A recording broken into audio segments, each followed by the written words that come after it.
nur, ışık, güneş, her şey. Azərbaycan yazılar bildiğimiz, dünyadan legende yazılar bildiğimiz, nur olacağını şayet.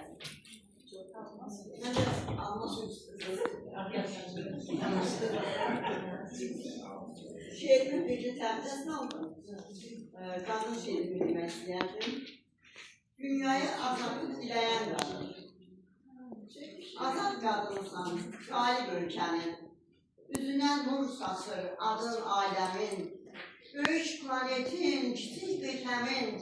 Üstünə göz yaşı çiləyən qadın. Dünyaya azadlıq diləyən qadın. Qətlindən doğubsan qəhrəman xalqı. Eşqindir yaşadan hər zaman xalqı. Səni qəbri görəndə uçuran xalqı. Ürəyini məlhəm eləyən qadın. Dünyaya azadlıq diləyən qadın. Dahilər, şəhidlər anasısan sən. Namusun, ismətin anasısan sən. Gözəllik, ləyaqət dünyasısan sən. Qanlı qavaları əyləyən qadın. Dünyaya azadlıq diləyən qadın.